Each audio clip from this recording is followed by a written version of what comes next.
Hello, Wootton students. My name is Josh Freedman, and on today's COVID CareVid, I'm going to be interviewing Mr. Burnham, one of our math teachers and head of the Wootton Math Department. Mr. Burnham, how are you today? I am doing very well, Josh. Thank you for inviting me here today. My pleasure. So, to start off, what hobbies have kept you busy during quarantine? Quarantine goes back so far. I always share with people around here, I bought a brand new car in February, and since the whole quarantine, I have not even put 1,000 miles on it yet. So it still feels brand new. But um, over the summer, I actually got into golfing, doing golfing more. So I probably played about 9 holes, 2 to 3 times a week. I live in DC, so I have a couple golf courses down here that are fairly inexpensive. And so that made that very manageable. And it was just great to be able to get outside and breathe the fresh air as well as go, socially distancing. And, that's what golf is. That's very nice. Are there any activities you recommend students do during remote learning? I would say for anything that helps them get stress, for stress relief, I would recommend just getting outside, obviously with a mask on, but going for a walk, somehow communing with nature, just, go in the woods or something so they don't feel like they're trapped.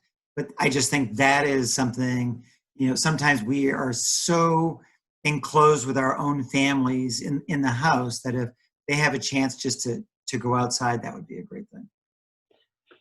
Now, how, if at all, have lessons changed to adapt more towards remote learning? So in terms of math, I think what we're trying to do right now is, and I think this is going to be true of all of your videos, which is, the big thing for a teacher is to figure out how do we take a traditional 5-day lesson and then cram it into 3 days where 2 are live lessons and then we have the 1 virtual. So I have to come at this from 2 different standpoints. So if it's anything that's pre-calculus and below, which is controlled, what we call scope and sequence by the county, we're able to make some adjustments based upon that so that we truly can, if the students are having difficulty, we can slow things down. We still have an endpoint to get to, but we have a little more flexibility. Unfortunately, we are not given that same flexibility with the AP courses that we have. And so in math, that's AB calculus and BC calculus. The AB, gods that are out there said, we are still required to make it all the way through the normal curriculum that we would do in a standard year. And until we hear otherwise, we are trying to adapt to make that happen. So we truly are doing the 2 live lessons and we are packing that hour long. And then we're doing that additional Wednesday lesson to make sure that we can make it through all the material. On a positive side right now, I know like in terms of BC, we are almost at the same place that we were in a traditional year at this point in time. So we haven't lost too much. AB courses, the nice thing about them is that's a traditional 1-semester college course. So where they usually finish around March or early April and then review, in a virtual environment, they still do have a few more days that they're able to get through. So I am confident both courses will get to where they need to be. Got it. And what do you expect of students as they take a math course virtually this year?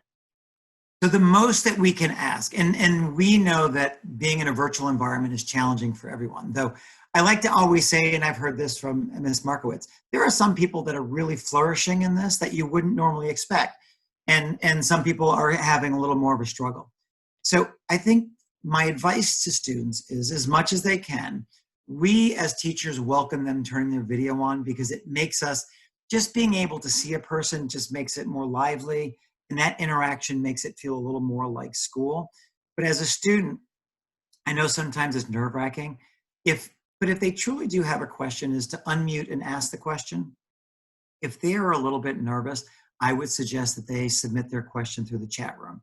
But that's going to be the biggest thing. They need to still feel comfortable asking those questions. I would also say, if they are at all confused, even though Montgomery County has made the Wednesday day optional for attendance, that I encourage that all students participate and go to those 20 to 30-minute sessions. Even if they don't particularly have a question, what they can do is listen to the other questions being asked, and that may either help them solidify an understanding or it may prompt their own questions. but feel free to always unmute to interrupt and ask their questions, because I think that's the scary thing they're running into at this point in time. So, what are some helpful resources students can take advantage of if they need a little bit of extra help, but unfortunately cannot attend office hours or feel like they need more time other than office hours? So one of the nice things, and this is true, doesn't just have to be math. We know that every teacher is trying to record their lesson. And so if a student doesn't get it the first time, they know they can go back into wherever their teacher is posting it and rewatch the lesson. Now, part of that trick is most kids don't need to rewatch the entire lesson. So if they haven't figured out how to slide the bar to get to where they need to go, there is in the settings a way to listen to the lectures at, speed and a half time, so we can go through it faster. And that helps. Now, other resources outside of that environment would be, I've asked all of my teachers, or I suggested, I know we are putting links in, and I have it just listed on my home pages as just resources, but I believe it's www.Patrick, I'm going to say MBT. I know, Josh, you're going to kind of hook this link into it so that they can get it. What that is, in the past, students really went and they looked at Khan Academy, and Khan Academy is still good. But the math teachers have found this is a math teacher website where this gentleman has provided videos that go everything from Algebra 1 all the way through linear algebra, and has a section on trig and a section on probability and statistics. And it has it broken down to all the little content so they can go in and just see somebody else other than their teacher delivering the lesson. And I think that's going to help them out because it'll give them a different perspective. Yeah, definitely. And last but not least, do you have any final advice for students during these unprecedented times? We do. We're all going to have to be patient with the times that we're in and realize that both teachers have a lot on their plate, just as we know students do. And the biggest thing that's going to help us get through this is to make sure we maintain our social relationship, which again, and I know this is hard for some students, but I encourage all my classes to come in 5 minutes early while I'm taking attendance. But I really love that time when a student unmutes and then we just start talking about something other than math. And that's what would have been traditionally when a teacher was standing at their door and we greeted kids coming in.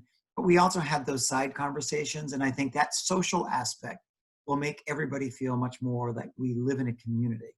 And I know this is a great thing. And as soon as Wootton gets, I understand all of MCPS sports are going to begin again pretty soon, and we're going to get clubs up. Try to get involved in all of those activities that you would do during a normal year. And I think that's going to make it feel more normal and help us get through. And we're here to help. Well, thank you very much for your time and for being a part of COVID CareVids.